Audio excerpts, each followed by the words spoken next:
Hey, hello, and welcome back. Today, I want to talk about something that is extremely important when it comes to dating, and that is picking a great dating location or activity.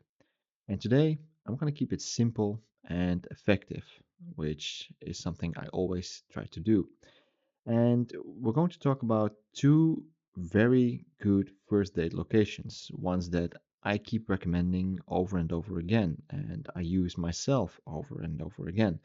And not because they are trendy, not because they're Instagrammable or fancy, but because these things actually create chemistry and comfort, and they create an opportunity for real first impressions. And if you pick right, they will actually do a lot of the work for you. And they almost work for everyone: introverts, extroverts, shy dates, confident dates. It doesn't really matter who you are, what you want, what you like. These dates, these places work. So let's dive in. And the first one is a classic, and I'm not talking about a dinner date. I'm just talking about grabbing a drink at a cozy bar or bistro. And it's a classic for a reason. It works. It works 99% of the time. And I don't want you to pick a nightclub or like a fancy cocktail place that looks like it's filled with people who do taxes for fun. No, I'm talking about a place that has warm lighting, soft background music, small tables, a place that has an atmosphere that makes you naturally lean in, a place where you can relax without having to shout. That's something that you do in a nightclub. That's not something we do on a first date. Now, why does this work so well? Well, it's because the environment does half of the work for you if you pick right. There are some caveats to this location. A cozy bar or bistro instantly sets the tone. It says relaxed, it says grown up, open, and slightly romantic without being too much. I mean, you're sitting close enough to read body language, close enough to, get touchy-feely if the date feels like it, but you're not locked into some interrogation style seating arrangement like with a dinner date. I mean, you can just sip your drink, take pauses, and let the conversation breathe. I mean, the atmosphere is exactly right to do so. And honestly, people open up more when they feel comfortable. The vibe matters. It matters a lot, of course. Makes sense, right? Now, I do want to say that if you go for drinks at a cozy bar or bistro, hence the word cozy, super important, I think you should pick something during nighttime, or in the late afternoon. So, outside it's a little bit darker, inside, the vibe changes, it gets more cozy and more comfortable. That is something that is important. Because when I do a date during, let's say the afternoon or, around lunchtime, uh, often the date is not as great as it would be during, the evening. And that has everything to do with the vibe and the atmosphere inside and outside. Inside when there's candlelights or there's some great warm lighting going on, and outside it's a little bit darker. It's cold outside, it's warm inside. That works to your advantage. And when I have a date and I do it during the evening, almost always I have a great date. During the afternoons, I would say it's 50% of the time it's a hit or miss. And that has everything to do with the moment that you're going on a date. So that is important.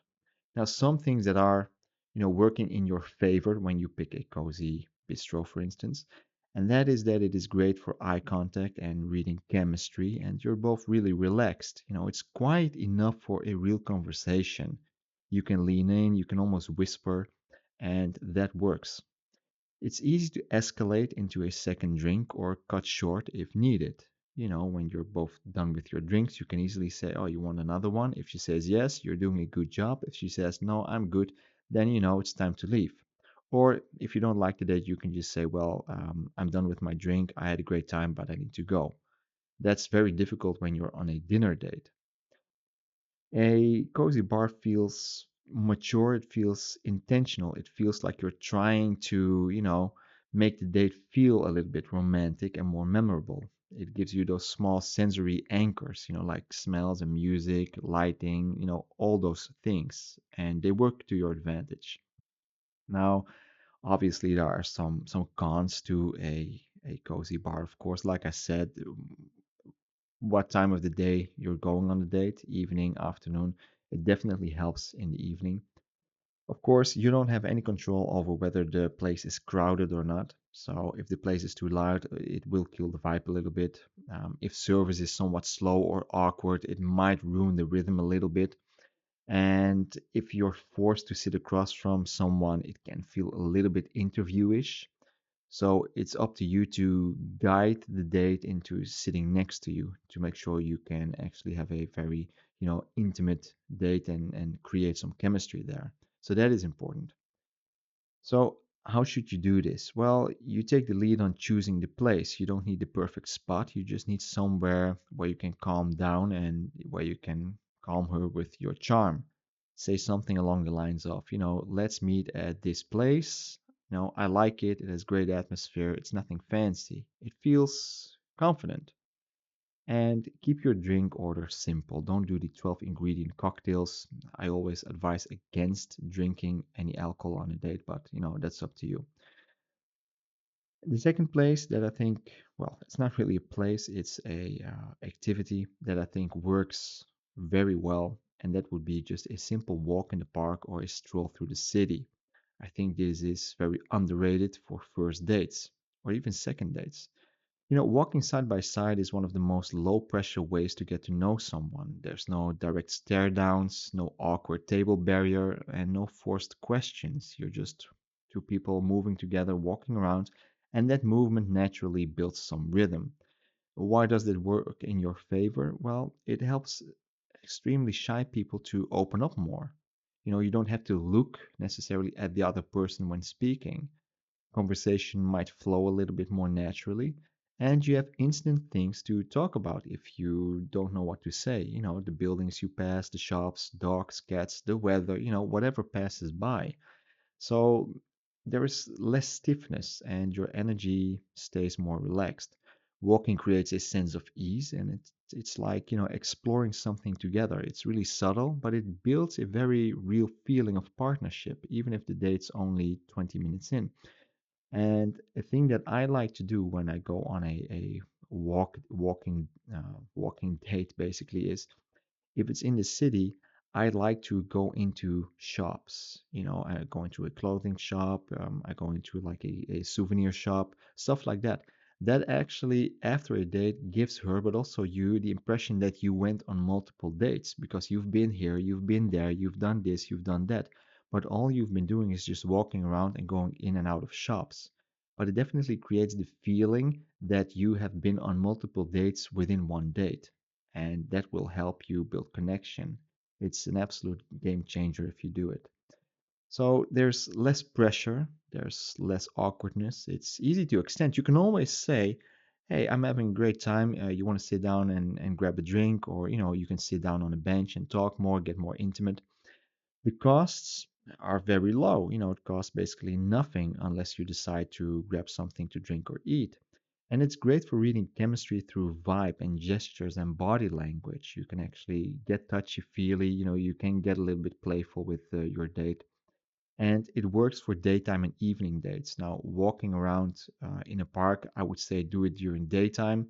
But I think the best way to pull this off is, have a stroll to the city at late afternoon, between 4 and 6 o'clock in the evening, because the lights turn on, it gets a little bit darker. So it gets more cozy when you walk around with the city lights on. It works in your favor, so use it. There are some problems with this particular activity, and that would be the weather. The weather can ruin it, so you need to have a backup all of the time. If you decide on a walking date, pick a day where it's not going to rain. So check the weather forecast and see whether the date that you picked is forecasting rain or not. And If there's absolutely no spark, a walk can feel long. So an idea would be to, have like a set route that you walk with your date. So well, I'm gonna walk for let's say 20 minutes, and then we've done our tour, and then if it's not fun, I can just walk. I can just say, well, here we are back at the beginning point or at the starting point. It was great. I want to go home. Obviously, some people prefer sitting down to have a more, structured date. It feels more safe, and for most people, it feels a little bit more comforting. So yeah, that's up to you, and that's up to your date whether she is into it or not. But overall, if the chemistry is there, walking will amplify it. If the chemistry isn't there, it still doesn't feel too uncomfortable. I can tell you that much. And I've been on uncomfortable dates. So, how to make it stand out? A walking date, like I said, pick a route in advance, not just a random let's walk somewhere. That feels very unintentional. Say something along the lines or plan something along the lines of, let's take a stroll through the old town and grab coffee halfway if it's fun. Don't tell her to grab coffee, but you can say, well, if we're having fun, we can always grab a coffee here or here. And if you don't like the date, you can just say, well, we are at the coffee spot, but I changed my mind. I want to go home. That just works really well. It shows intention, but not much pressure. And like I said, halfway through, if it's going amazing, you can smoothly transition into a drink or a snack or, continue the walk. It feels really fluid, and fluid dates are memorable. They work. So if you want a first date, and if you want to have a good idea for a first date, something that is simple and effective and that will help you build chemistry, go for a drink at a cozy bar. It's perfect for connection and eye contact and relaxed conversation. Or number two, go for a walk through the city or through a park. It's perfect for comfort, natural flow, and it's low pressure to build connection.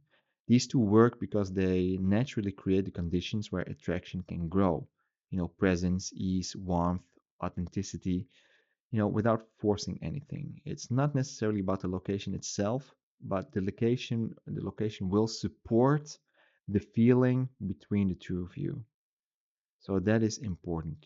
Make sure that the location or the venue or the activity, will amplify the chemistry, the attraction. That is super important. Make it work in your benefit, yeah, to your advantage, I should say. So those are my two tips for picking a great activity or great location for a first date. I hope this was helpful, and I'll talk to you next time. Bye bye.